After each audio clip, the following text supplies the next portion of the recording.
Hello, hello, hello, friends. How are you guys doing? Yes, I'm doing another book haul. So, okay. So, the last book haul I told you guys about Ellie Banks, who is one of my favorite authors.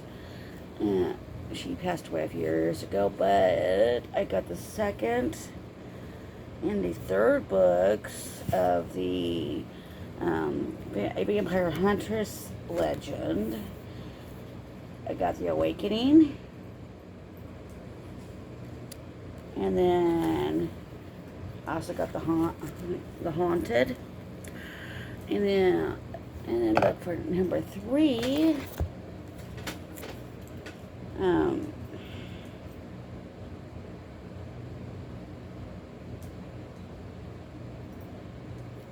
I got. I do have the Twilight series, so um, I got Midnight Sun. I have read the short Second Life of Bree Tanner. Of course, that's where like the Twilight, New Moon, Eclipse, Breaking Dawn. I have not read Life and Death, or the or the illustrated guide, the Twilight Saga. I haven't read that one either, but this one here is supposed to be from Edward's point of view, so hopefully I can get into it and read it.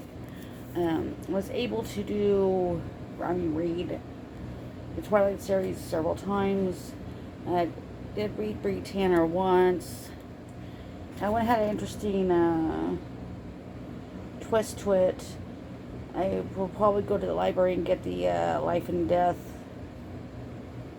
or read the book Life and Death. Probably we'll see if they have the Twilight Saga official illustrated guide just to kind of look at it. So yeah, that's going to be that. But on this one, he says, "I can't sleep." I murmured, answering her question fully. She was silent for a moment. "At all," she said. "Never," I breathed. As I met her penetrating gaze, read the surprise and the sympathy there. I abruptly yearned for sleep. Not for oblivion, as I had before, not to escape boredom, but because I wanted to dream. Maybe if I could if I could be unconscious, if I could dream, I could live for a few hours in a world where she and I could be together. She dreamed of me. I wanted to dream of her. She stared back at me, her expression full of wonder. I had to look away. I could not dream of her. She should not dream of me. When Edward Cullen and Bella Swan met in Twilight, an iconic love story was born. In this companion novel, the tale is retold through Edward's eyes with a new and decidedly dark twist. So that is that. And right now I'm reading Alice in Wonderland, and it's kind of forcing myself to read it. I did read it when I was in 5th or 6th grade, and I had to force myself to read it, to attempt to read it then. But I'm trying to get myself to read it now, since, it's a very interesting concept of, a little girl with a vivid imagination.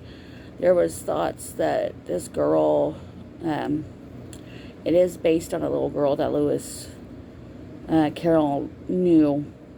I think she was like a neighbor or something like that. I can't remember the exact details of that, but it was based on a young girl that he knew. I think she was like 6 or 7 when he met her and her family, and There was just something about her that he liked her. And so I can't remember if Alice was the little girl's name or not, but Alice in Wonderland was formed in his head. He started writing the story down. And in a dream, in the book, she just had a vivid imagination. But a lot of people have, since the book came out, thought that maybe possibly Alice had like a mental health issue, like schizophrenia or bipolar, or they don't call it this anymore. They call it DID, but multiple personality. And I just thought maybe she had mental illness. I don't know if that's a theory or not, but I have heard that theory. I want to say theory. Like I said, I don't know if it's actually a theory or not. But they did hear, that was a vocal point for that. Another point was Mr. Carroll was like very, I don't want to say sexually interested in a girl, but he was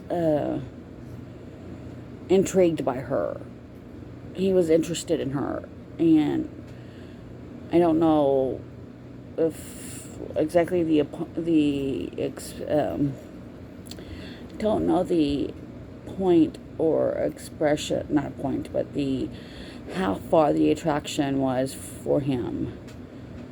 But there was an attraction. Like I said, I don't know if it was sexual. I just don't know what, and that's another possible theory. So since he couldn't be around her all the time, he wrote a story, I guess, to get the frustration out. I don't know. I mean, it's their theories. But okay, guys, I will let you go for now. I love you. Have a good week, and I will talk to you next Sunday.